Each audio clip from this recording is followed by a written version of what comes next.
This is the Enjoyer Podcast. I'm your host, James Dickson.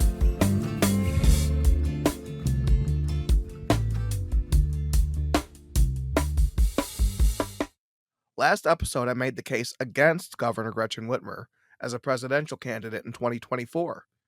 Today, I'd like to talk about the case against Whitmer in 2028 and beyond. Look, anything can happen in politics, and stranger things certainly have happened than an attractive, ambitious politician rising from their state capital to the nation's capital. But if these factors are not accounted for, they're the things that could eventually sink Whitmer. Last episode, again, I talked about the 3 reasons why it won't happen in 2024. Let's just go over those real quick, and then we'll get to 2028. First, Biden is still the best Democrat available by far.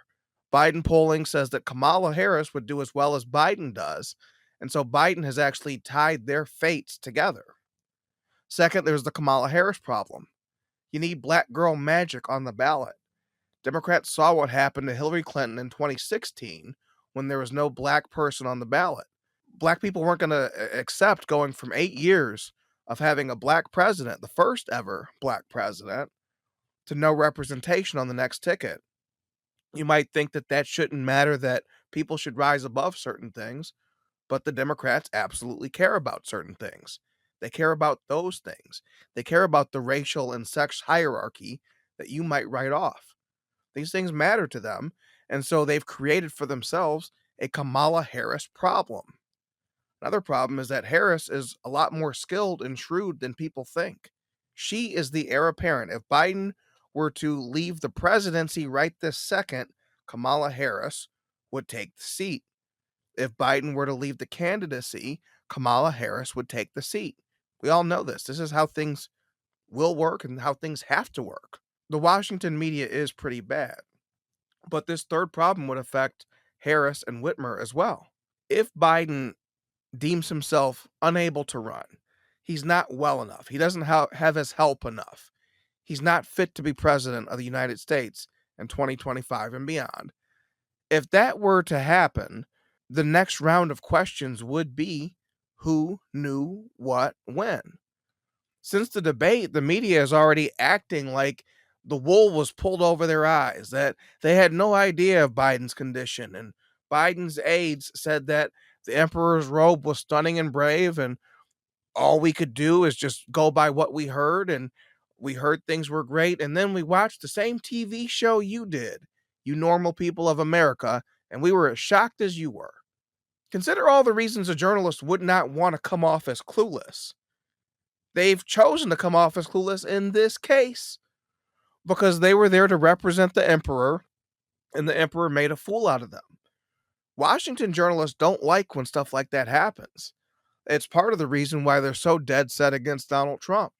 In 2016, all these guys who work at the White House and everyone thinks that they have some big important job when they go home for Thanksgiving, all those guys said there's no way in hell Donald Trump was ever going to be president. Then election day came and Donald Trump was elected president. How could a normie who went to your high school, who failed out a civics class in 9th grade, how could that person have a better understanding of the 2016 political landscape than a guy who covers the White House? But there were many such cases. Trump was never supposed to be president, and they've never forgiven him for becoming president. So in the case of Whitmer and Harris, they would face these questions. Anyone would face these questions. There's a reason this little gambit of switching out a president has never happened before. When LBJ left in 1968, he was leaving of his own accord. He could have run again. At one point in his life, he was ambitious enough that he would have maxed out any time he had in office. But he was a beaten, broken man by 1968, and he decided to leave politics. That's not Joe Biden. Joe Biden is hanging on with everything he has. So you'd have to displace Biden, then you'd have to displace Harris, then you'd have to explain why, if Biden is unable to be president and he's just unfit at this point, that you didn't know that. And if you're Harris, Biden's vice president, and if you're Whitmer, Biden's campaign co-chair, it would be strange if you were that close to Biden You saw this man's condition deteriorate. You saw him get worse and worse. You acted like it didn't happen. Then, when it happened on live TV, you acted like you were shocked. And now, if Biden leaves, now it's one of those two people who's going to step in and take his place. The American public is distracted. The American public is high. The American public does not read news closely. But I have to think that even that distracted a public as we have would think that something is amiss, that something is rather queer about a president needing to leave office or leave his candidacy for office. And we're all supposed to just move on and say, well, man, if Biden isn't okay enough to do this, doesn't that mean America was at risk for these last 4 years? Doesn't that mean that we just 330 million Americans just watched elder abuse happen in real time? I mean, if we're complicit as the viewing public, and I'd argue we are, certainly Gretchen Whitmer's complicit. Certainly Kamala Harris is complicit. So there's no way of getting Joe Biden out of the big chair that doesn't affect almost everybody who would replace him. Today, though, I'd like to talk about the 3 reasons Whitmer will struggle in 2028, too. Yes, things can change, but I'd advise that if nothing changes, nothing changes. These are the 3 obstacles facing Whitmer in 2028 and beyond. 1, every day is amateur hour with Gretchen Whitmer. This week, Whitmer posted and then deleted a tweet about the 2025 Michigan budget. Whitmer said she'd secured a rebate for new car buyers, $1,000 for any new car you buy, and an extra $500 if that car is union made. Of course, what she didn't mention is her original proposal was much more generous. The proposal was actually meant to boost electric vehicle buying in Michigan. Whitmer wants to put 2 million EVs on the Michigan roads by 2030. We have something like 38,000 of them on the roads now, so it'd be a big step up to get there. And Whitmer wanted to juice it with these rebates. So initially, she would have given you a $2,500 rebate if the car was an EV that was also union made. The lowest rebate, $1,000, would be if you just bought a new car and it was not union. The 2 things it favored were if the car was union made or if it was electric. But in the hierarchy between the 2, electric was more highly prized than union. That should tell you something. Anyway, that's not what Whitmer was tweeting about the other day. What she's tweeting about is a maximum $1,500, so a lot less than she wanted. Look, we can disagree about the value and the appropriateness of these selective subsidies. We can talk at length about the problems with governments picking winners and losers. Why should new cars get preference? Why should union-made vehicles get preference? We could ask those things, but we don't need to, because Whitmer's $83 billion budget contained no such rebate. The all-powerful Gretchen Whitmer, just read about her in the national press, somehow fought for, and not only did she not win her original rebate plan, the $2,500, she didn't even get the $1,500 that she was bragging about. We've been told not to make mountains out of molehills. We've been told to disregard small things. We're supposed to wait for problems to get big and then get serious about them. I think that's foolish. I think small things are big. And I think one deleted tweet, a small thing, in the course of one deleted tweet, Whitmer told me 2 truths about herself. First, Whitmer doesn't have the stroke in Lansing that you might think a second-term governor with a Democratic legislature, and she's a Democrat, would have. This is the budget that Whitmer designed herself. It's the House that originates the budget process, but make no mistake, it's the executive who lays out their priorities and says, this is what I want you guys to pass. The wrangling starts from a frame that comes from the executive, the governor. So Whitmer is dealing with her fellow Democrats. For the first time in 40 years, they hold all the gavels in Lansing. And in just 2 years' time, in 2 years of Democratic control, the Michigan legislature has gone the way of Congress. Nowadays, in poor little Lansing, we pass bills and then find out what's in them. You can thank Gretchen Whitmer for that. Michigan was not like that before. That's new. Second, Whitmer didn't know she didn't get the rebate into the budget. And the reason she didn't know was because she didn't care. Whitmer's done with Lansing. She's basically told you this herself. She's on to bigger things than state budgets. Gretchen Whitmer doesn't have time for the little people anymore. Gretchen Whitmer's never been one for the details. She's never had to be. The Lansing media operates as a Whitmer fan club. If I had to hazard a guess, I would say that Whitmer gets more honest feedback from her actual press office than from the reporters who cover her. Because your press office is going to make sure that what you're saying makes sense at some level. They're going to anticipate attacks and try to give you arguments that fortify you against those attacks. But with the press who covers Whitmer, man, she can do no wrong. There's just never been a better politician.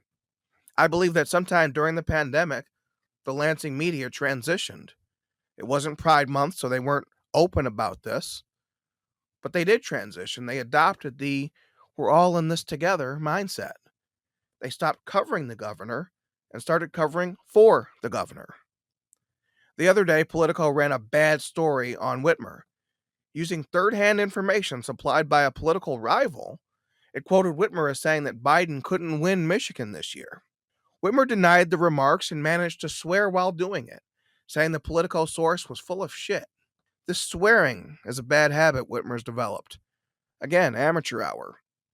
It's a boring person's idea of edgy behavior. Just from that little attempt at swearing, I can tell that Whitmer is a Taylor Swift fan. And no offense to any Swifties out there, but I could tell she's someone who might think that mayo is too spicy.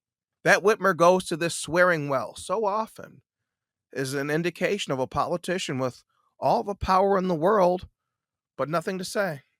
Before Whitmer could even defend herself, the Detroit News was there to serve as her cleanup crew, printing a denial of the Politico report.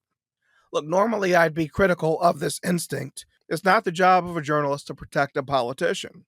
You should not be so eager to do so, certainly, that you get your protection of the politician out before the politician can protect themselves. But then I look at it through the eyes of Craig Mauger and Beth LeBlanc, the reporters on the Detroit News story. They weren't protecting Whitmer. They were protecting themselves, and they were right to do so. I say it often, the Detroit News is the best news outlet in Michigan. I said that even when I ran a news outlet, Michigan Capital Confidential. They get there by hiring people like Mauger and letting them run wild and work 24/7 if they're willing to deliver news. They'll print as much news as you deliver. No one's going to ask what compromises you make in your personal life to do it. They're going to say, hey, man, if you got the stories, we'll run them. So a guy like Mauger who's willing to work and work and work, he gets a lot of stuff in the paper. He's run with his opportunity, and at this moment, he runs harder than anyone in Lansing. And for that reason, Craig Mauger can't let it slide when a national reporter tries to step into his turf and put words in Whitmer's mouth. If the governor does, in fact, believe that a Democratic presidential candidate can't win Michigan 4 months ahead of Election Day, well, that's pretty big news. It's the news you'd expect from the Detroit News, not from Politico. As near as I can tell, Politico reporter Jonathan Martin doesn't have any Whitmer sources. Again, his information came from a 2028 rival of Whitmer. Martin himself describes the story as blade work, someone turning the knife on a political rival. I call it hack work. It's the lowest form of journalism. When the public thinks of journalism in their mind's eye, they assume that the stories they're reading are true. They assume that reporters are telling, as Bob Woodward would call it, the best obtainable version of the truth. What Politico has done is present the lowest form of truth. It's so low that I don't even consider it to be true, and you shouldn't either, as a member of the reading public. This is the world where it's true that somebody said it. Every rookie newspaper reporter has said that at one time. And if they were fortunate, as I was fortunate, they were told that that's not news. News is not a collection of random utterances. It's certainly not a compilation of every nasty word that's been said, all from anonymous sources who have reason to be attacking somebody. Politico didn't even pretend to tell a true story here. They trawled in the trash of, it's true that somebody said it. So yeah, the story was trash, and Craig Mauger was right to question it with his own competing and dueling byline. He wasn't defending Whitmer. He's building a fence around his beat. If Mauger had reached the Whitmer camp and they had confirmed the Politico quote, he would have had to admit in public that he got scooped. But he didn't get scooped, because for all we know, the Whitmer quotes were fake and completely made up. At least that's how I was inclined to view it at first. This was fake news planted by a rival, easy enough to spot. But then I look at what's happened since. The same day the Politico story ran, First Lady Jill Biden comes to Michigan. Gretchen Whitmer is co-chair of the Biden campaign, and she doesn't greet the First Lady at the airport? The Politico story quotes Whitmer as calling Team Biden to assure her loyalty, to disconnect herself from the many calls for her to replace Biden. I believe Whitmer made that call, and I believe it landed badly in the Biden camp. I believe Team Biden saw the call as too clever by half. I don't believe she said that Biden couldn't win Michigan, but I do believe she called up and said that she supports Biden, that she's riding with Biden. And I believe that in making that call, Whitmer gave Biden the dreaded vote of confidence. I've talked about this, how you see it in sports stories, where anytime an owner or an athletic director gives a coach a vote of confidence and says, that's my guy, they typically will be replaced in that next offseason. The vote of confidence is the worst thing you want to get. When Bill Belichick was winning 6 Super Bowls in New England, no one was asking about his status as head coach. That only happens when you're not doing enough winning. So you only get the vote of confidence if you're losing. Whitmer calling to pledge her loyalty was taken in the Biden camp, I believe, as too clever by half. I believe it was taken as her saying, not she's backing off, but that she's shooting her shot. When Whitmer shot the Politico rebuttal on video, she used her own campaign money. If anything, this is proof of Whitmer's shadow campaign, not evidence that she's still riding with Biden. In fact, the snub at the airport indicates that she's not perceived within the Biden camp as riding with Biden. They didn't even rely on Whitmer for a literal ride from the airport. Whitmer says she's riding with Biden, but when Jill Biden came to Michigan, she couldn't even get a ride from the airport from the governor. What would you assume to be true from that? Well, now we don't have to assume. We have a second data point. Then it was announced that California Governor Gavin Newsom would campaign for Biden on Independence Day. Makes sense. California is our biggest state. But Newsom won't be campaigning in San Francisco or Beverly Hills or San Diego. He'll be on Michigan's west side, Holland, Whitmer territory. If the Jill Biden snub weren't proof enough, the Whitmer gambit solidifies it. I believe that Gretchen Whitmer right now is on the outside, looking into the Biden circle of trust. And I believe the damage done right now will compromise her chances in 2028 and beyond. 2024, you can forget about that. Forget that she exists. That will not happen. Without Biden's support of whoever follows him up, they will not succeed. Newsom, the California governor, he's considered a Biden replacement too. But ever since Biden's bad debate night, Newsom's gone to the wall. He's argued that Democrats would be foolish and even disloyal to replace Biden. Maybe Newsom actually believes this.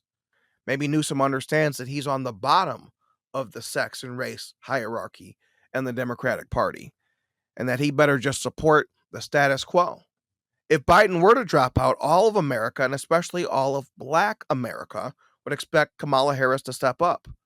If Biden's heart, God forbid, were to stop tomorrow, Kamala Harris as VP would be obligated to step up.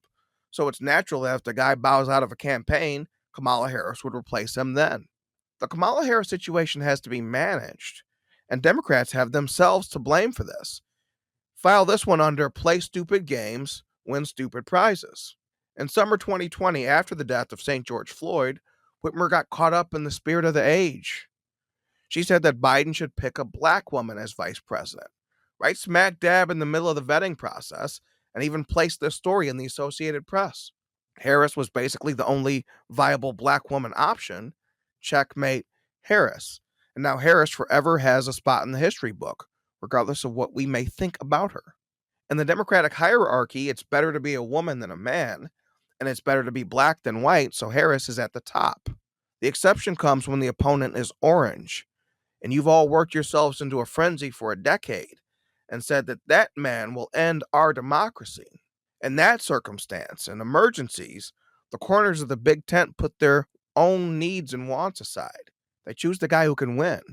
And in 2020, they chose the guy with the 50-year history in national politics and the deepest Rolodex in Washington. They chose Joe Biden. Remember, women were supposed to get their first president in 2016. Numbers too big to ignore and all that. But Hillary Clinton compromised the Democratic coalition with her choice of Tim Kaine as vice presidential candidate. Black America just came from having the first black president in American history, not just as a one-term fluke, but for a full 8 years. Obama was a moonshot. Nobody expected lightning to strike again, or for another unicorn to emerge seemingly out of nowhere like Obama did. But what black people did expect is a seat at the new table. When they didn't get one, they didn't support Hillary Clinton. And when Hillary Clinton didn't win, Democrats blamed black voters for not showing up. The corollary came in 2020 when black women were praised for saving our democracy. Now, why did they show up in 2020? Not because of Biden, but because black girl magic was on the ballot. Even if they had no love for Biden, a vote for Biden was putting Harris within a heartbeat of the presidency. A heartbeat of an old, unable man, I should add. Now, Harris and Biden are tied together at the hip. America has a long history of white male leadership. Black women have a long history of accepting and approving this arrangement, especially if they benefit somehow, like Harris does with Biden as president. A white guy who can win offers Democrats their only freedom from the racial hierarchy. Try replacing Harris on the ballot, even with a black man. See how well that goes. If Biden withdraws, try replacing Harris on the top of the ballot with Whitmer, who wouldn't just be a candidate at that moment, she'd be presented as a white savior of the entire Democratic Party and our democracy. If you live in Michigan, you followed Gretchen Whitmer for years, even if you haven't wanted to. You have to know that what I just described is not the woman we know. And you have to know that they'd find this out on the national stage only when it's too late. Black people have believed in white saviors in politics for a long time, black women especially, but that contract is with white men, not white women. Remember, when Gretchen Whitmer first ran for governor in 2018, she didn't win Detroit in the primary. A guy named Sri Thanadar did, who's now a congressman. Sri Thanadar is Indian. He's not even black. He's just rich and threw enough money at it to beat who would become the governor in Michigan's biggest city. There's no great love for Whitmer in the black community, not in Detroit or anywhere else. If anyone could be presented as a savior in line with the history of this country, it would be Gavin Newsom.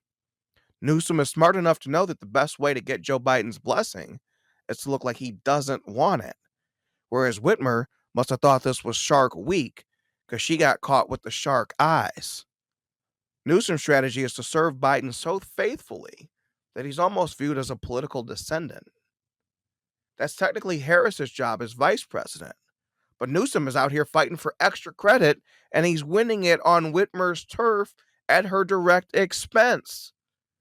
As we film this, Democrat governors are headed to the White House to meet Biden. Ahead of the meeting, a report was planted in the New York Times that Biden told an ally he's thinking about dropping out of the race. Biden quickly denied the report. But this drip of Biden stories is not coming from Republicans. It's coming from Democrats who want his spot. Biden likely believes he'll be able to sort this all out when he sees the governors face to face and can look into them and peer into their souls and see the thing behind the thing. Biden still believes he has that capability. Among those governors are Newsom and Whitmer, but also J.B. Pritzker, who in that mailer where Biden sent out giving his poll performance against Trump, Pritzker was listed. After that bad debate night, Biden heard the calls to replace him, and then he sent out a mailer trying to reassure Democrats. He wanted to show them that Biden and no one else is the best option in November. It listed several possible rivals, Whitmer, Newsom, Pritzker among them, and it showed that none of them would do as well as Biden. It's meant to show Democrats that you guys think you'll do better by replacing the old man, but the numbers say you'll actually do worse. Move forward at your own risk. Sharing the top spot with Biden, polling identically at a 45-48 deficit to Donald Trump, none other than Kamala Harris. And this is problem number 2 for Whitmer in 2028 and beyond. 2024 would be her only clear path. 2028 will be a crowded field, and that's going to come with pressure and scrutiny that Whitmer does not want and has no experience overcoming. But if Whitmer were to be elevated in 2024, it would bring an expectation that a national novice could save the entire Democratic Party. If you actually look at Whitmer and her history, that's not really what she does. I think about the 2014 governor's race in Michigan. So 2014 governor's race is coming 2 years after Rick Snyder, a Republican, signed a right to work law.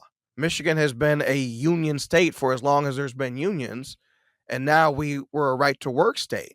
People didn't have to be a UAW member to have a job at Ford Motor Company anymore. It was a great achievement. So that was 2012. By 2014, this was still before Flint. Democrats hated Rick Snyder. They hated him. Unions hated Rick Snyder. Right to work made his name just mud in their eyes. Every Democrat in Michigan hated Rick Snyder, but none of them were willing to stand up and face the incumbent, Whitmer included.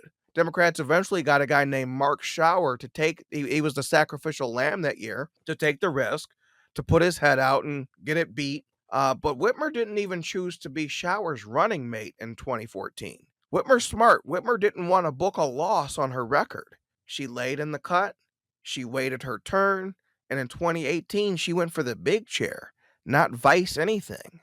I have to think Whitmer, with her little brief foray into national politics and being kind of excommunicated by Team Biden, I have to think Whitmer's going to do the same thing here.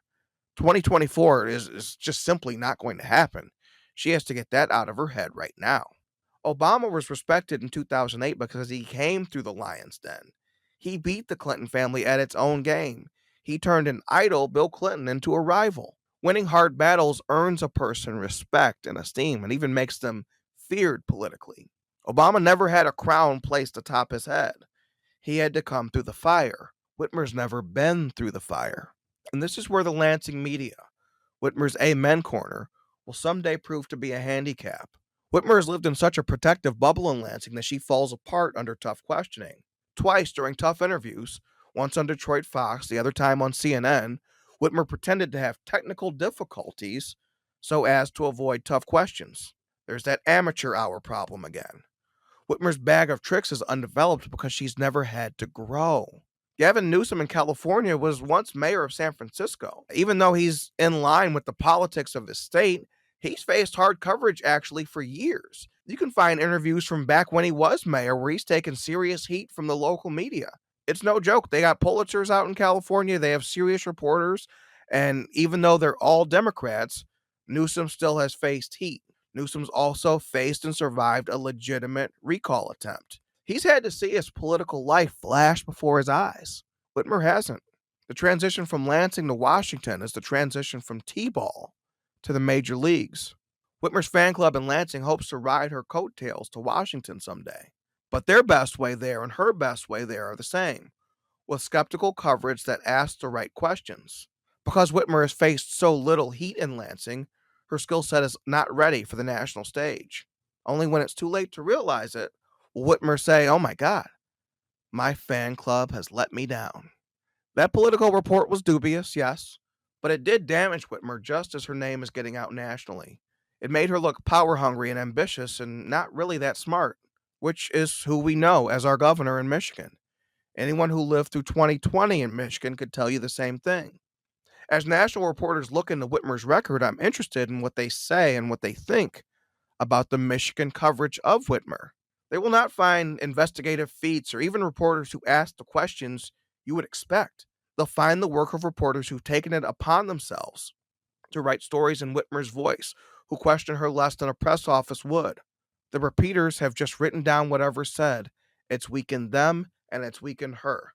The Lansing media will not benefit from the national scrutiny that will come if Whitmer rises.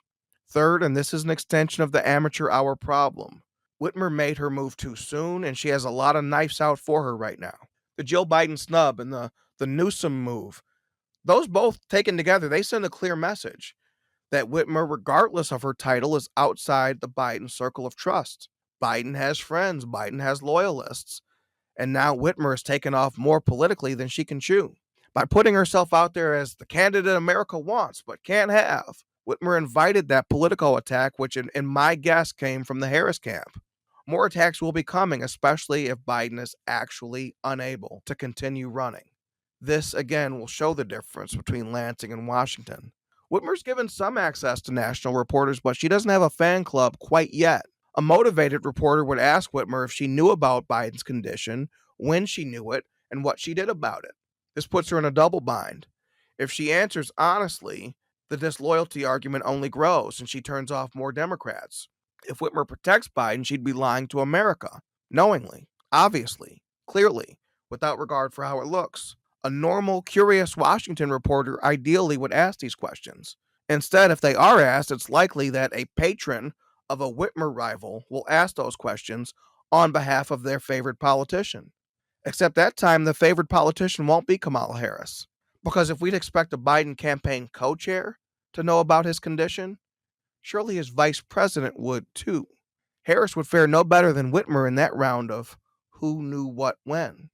There is one Democrat who's kept their hands clean of the attacks on Biden, who's kept enough distance that they wouldn't really be expected to know Biden's condition, and who's far enough away that when he comes a long way in support of the president, it means more. A candidate who is Exhibit A of the actual successful Democrat coalition throughout history, not as the party imagines itself post George Floyd. That man's Gavin Newsom. Beware Gavin Newsom. A man who could make people move out of California could drive America into a ditch in record time. You might dislike Whitmer, but you should fear Gavin Newsom. After the Democrats are done with their circular firing squad, Newsom might be the last one standing. Whether it's this year or in 2028, Gretchen Whitmer faces a rocky road to the White House. Whitmer came to Lansing with the promise that she'd fix the damn roads. But the only road she's shown any interest in paving leads to Washington. Whether she runs this year or in 2028, she's running. But can she outrun her record? Will that record ever be of issue? Only time will tell, but I have my doubts. My guest today is someone who sees things a bit differently. Kaylee McGhee is a Restoring America Fellow at the Washington Examiner.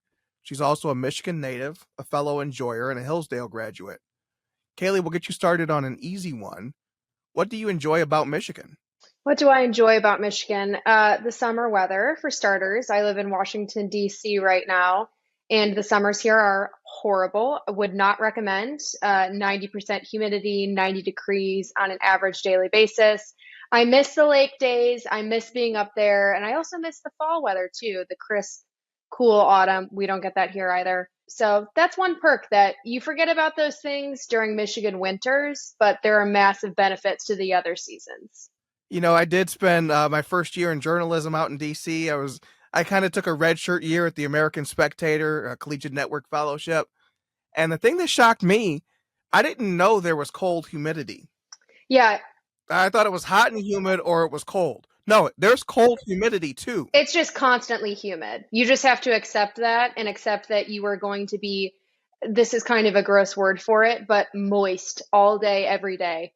When I used to commute back and forth to the office on the metro, you literally just accepted that you were going to have to bring a change of clothes to then change into when you got to the office because there was no way to do it otherwise. DC is a gross city for many reasons. I remember hearing, because yeah, I'd spent some summers there and stuff like that. But when I first heard I was going, you know, you're telling people and you're excited, and someone mentions that DC was built on a swamp. I swear to God, I started sweating just when I heard that news. I just started sweating immediately, and then I soon returned to Michigan after my year was up. Well, I will say the other thing that I miss very dearly about Michigan, and it's always my first stop whenever I go back home to Detroit, is the margaritas at Barrio in downtown Plymouth. If you are listening and if you have not gone to Barrio, you have to. I was a former employee there, so I'm a little bit biased, but best margaritas in town. Always my first stop. Highly recommend. Absolutely. That was actually going to be my next question. Like, could we walk through a little bit of your biography? Like, where are you from? How long have you been in DC? That kind of thing. Where'd you start? Where are you now? Where are you headed? Yeah, so I'm from the Plymouth Canton area originally. I grew up there, went to PSEP, the giant three high schools on one campus situation. Graduated from Salem, Go Rocks. Horrible, horrible name, by the way. We definitely need to change that instead of the Canton Chiefs. And then I went to Hillsdale College, about an hour and a half away, and graduated in 2019. Moved to DC after getting a job offer and have been here ever since. So most of my family still lives in the Michigan area, however, so I'm back and forth quite a bit to see them. And, my heart is still in the Midwest, that's for sure. Absolutely. The topic of my very first podcast is, would you choose Michigan? And I asked people to view our state through the lens of, someone who's not from here, no family connections here. And I'm sure you knew a few people like that in, when you were going to Hillsdale. I was surprised when I visited to meet kids from Portland and Denver, and just, it wasn't just Michigan kids. And that, I thought that was kind of refreshing. What did you hear? When you met people, your graduating class, that kind of thing.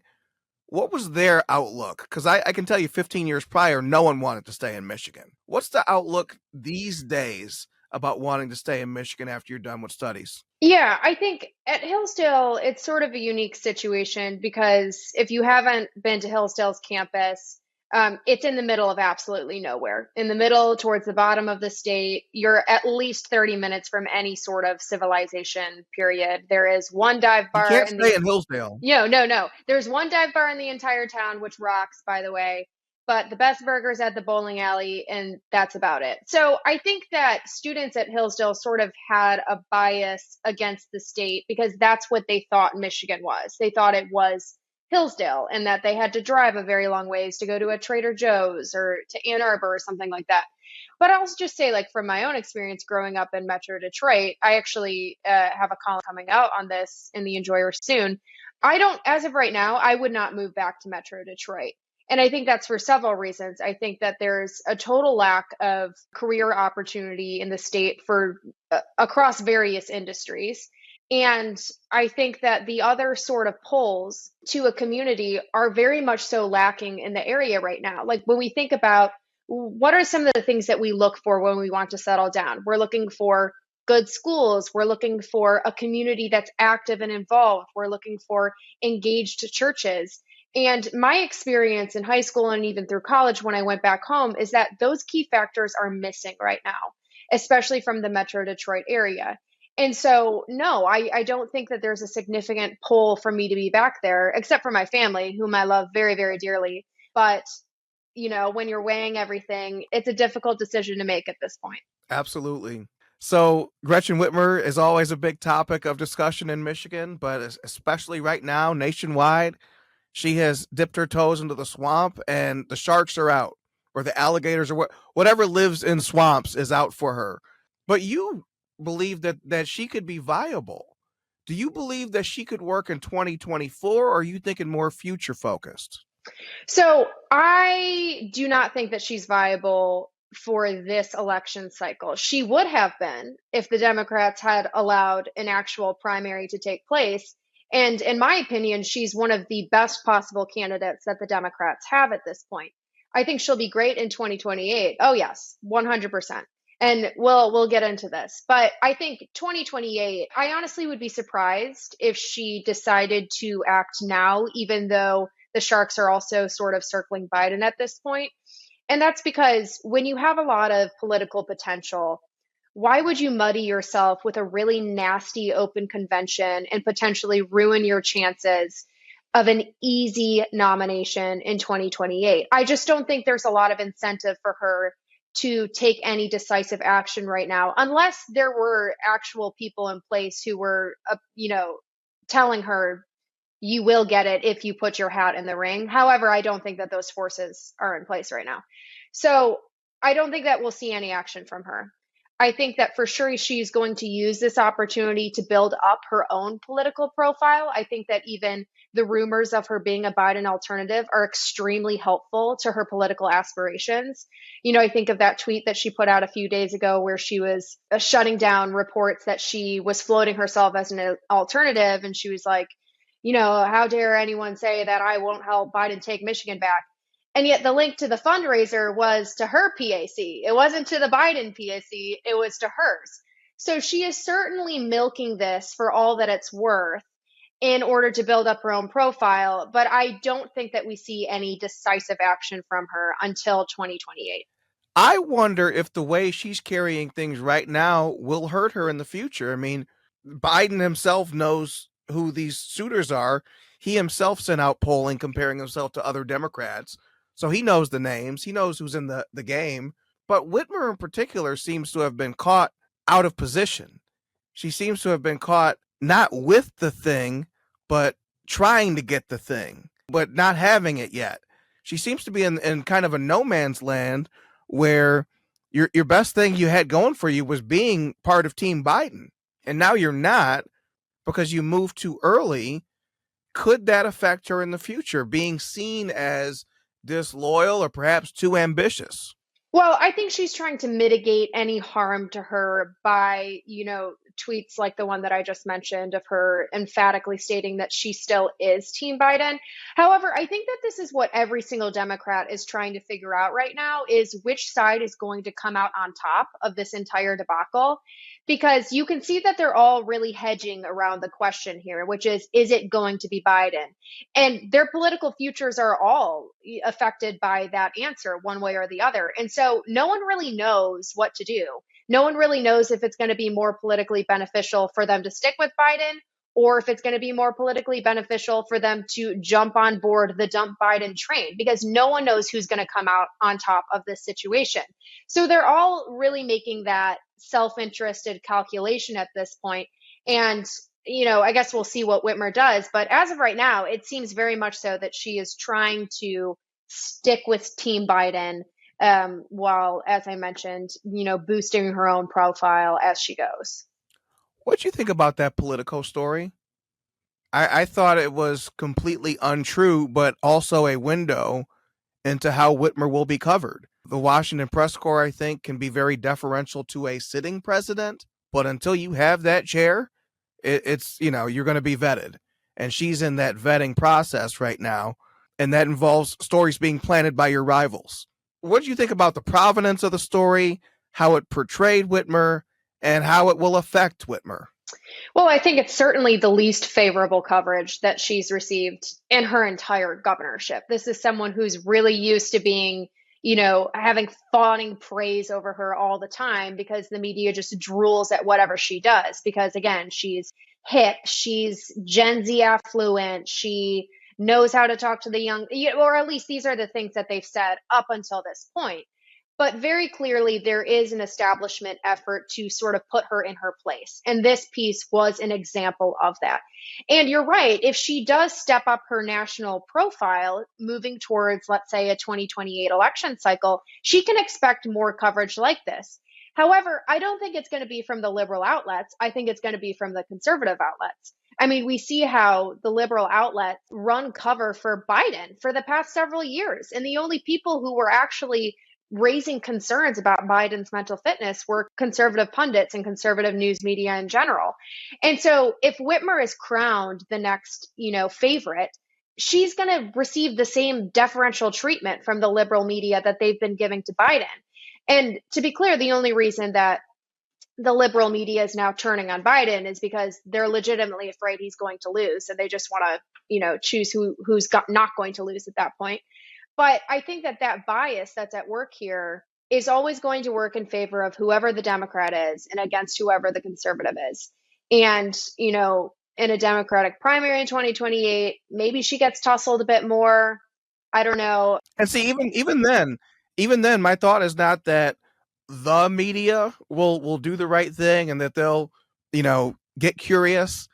It's that patrons of other candidates might do that. And we've seen, I mean, anything even approaching a curious question. You could say, "Hey, what's your middle name, and why is your middle name Esther?" And she'd be flustered. Well, and it's an interesting point too, because when we're thinking about Gretchen Whitmer versus, let's say, Governor Gavin Newsom from California, everyone knows that Gavin Newsom has a lot of baggage. He has a lot of California baggage, to be, specific. However, when you're actually, if you were to sit down and compare the records of, let's say, Gavin Newsom and Gretchen Whitmer's isn't that much better. She's lost a lot of jobs. She's lost a lot of people from her state. Economically, the state is not doing very well. Education is in the tank. Reading and math scores just continue to plummet. I mean, we can go back and forth. The only thing that California is worse at is homelessness and drugs, but like, congrats, I guess.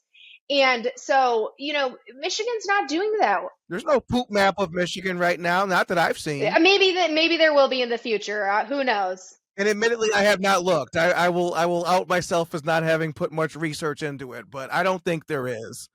I hope there's not.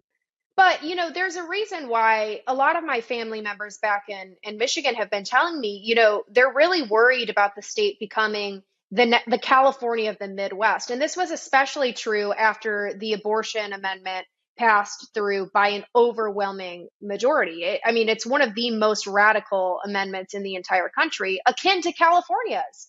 So, really, you do have a very radical agenda that has taken over the state that could reasonably be compared to Newsom's. Does Gretchen Whitmer have the political skills? We're talking about the backroom skills, the media skills, the coalition building skills. Not to be handed it, not to be the crown just placed so gently atop her head, but to start at the same starting line as everyone else and beat them to the finish. What makes you think Gretchen Whitmer can do that? I think she can. If you look at the way that Democratic politics in Michigan has run, she's kept a pretty tight fist around the Democratic Party in the state. And she's been pretty successful at even getting Democratic state lawmakers to sort of do her bidding legislatively, and pretty underhanded as well. She really hasn't even had to come out and use her bully pulpit. But her influence is undeniable in terms of what. She's even got the Republicans. She got Exactly. what she wanted from them too. And I think that there is, it's a remarkable skill to be able to exert that sort of influence and to do so privately. And she clearly has gotten good at that. It's a very different tactic than what we're used to seeing from someone like Donald Trump, who is on Twitter, on True Social, or wherever he's at nowadays, publicly demanding that people do exactly what he wants. Gretchen Whitmer doesn't do that, and she doesn't have to do that.